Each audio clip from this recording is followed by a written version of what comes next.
Hey guys, and welcome to day 7 of the food styling challenge. I am so excited to be here today. Today we're going to be talking all about garnishing with green garnishes like parsley, cilantro, anything like that. So let's go ahead and jump in.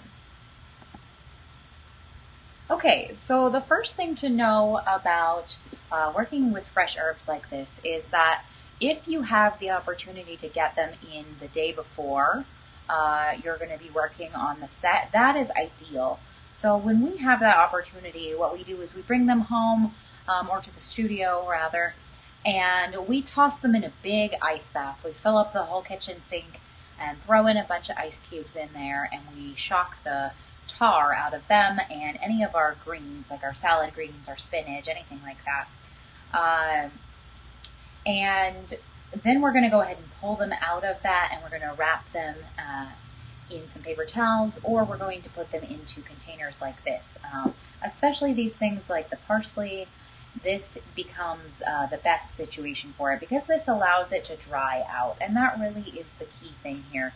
When you're chopping this, if your parsley is wet, it's going to turn into a big mushy mess. So that is what we're going for there. Now, if you don't have time, and you have to run out maybe the day of the shoot or something like that to get more, if you run out, you don't have time to do an ice bath and let it dry and get it to where it's looking really nice like this. So in that case, what you're going to do is you're going to put it into a cup like this, and you're going to put some ice cubes in here. You can't completely see that in here right now, but there are ice cubes in here. And then what we're going to do is we're going to take our scissors, and we're going to come in here, and we're going to cut underneath the water. And you're just going to trim all of the ends off of this, and they're just going to float into the water, and that's all right. It's going to make your water kind of messy, but that is what you're going to do. And the reason behind this, I learned this from another photographer who learned it from a florist. And the idea behind this is that when you cut something, when you cut a plant, whatever it is in at that moment is what's going to immediately get sucked up inside of it. So if it's air, it's going to suck air into there, and then you're going to get an air bubble inside of there, and then the water is going to come in after that, but it's not nearly that dramatic like suction effect. So what we find is that if we do it this way, these perk up way faster, and they just seem to really thrive and really come up really quickly. So that's a little trick there to kind of help save you and get everything back to green. Now, if you don't have time for that and you're picking up parsley, you're picking up cilantro, and it is wet, the important thing is that you need to get it as dry as possible. So picking off what you're going to use and really just pinching it as gently as possible to get as much water out, just patting it dry like that to where you get it really just as dry as possible. Now, you can see with this is really nice and dry, and it's just going to chop so much nicer.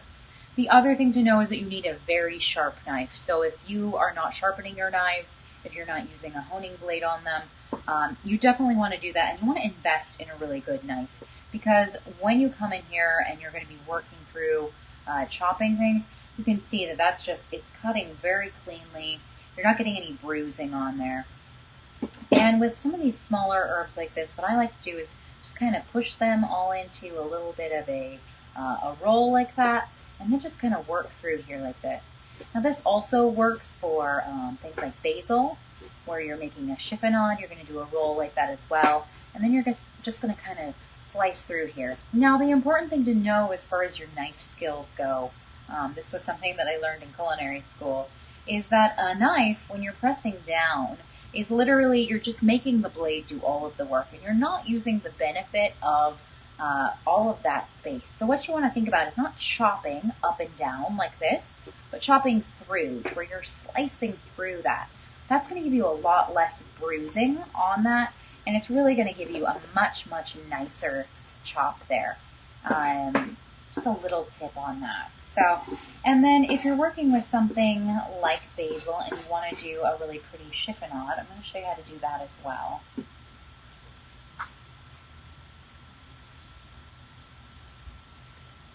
you're just going to get a nice big leaf of basil, just like that. And then we're just going to roll it. Nice and tight without bruising it is key here. So just kind of work it very easily like that, but still keeping it nice and compressed there. And then I like to get rid of that piece, but come in here right here to the roll, and you're really just getting nice curves, just like that.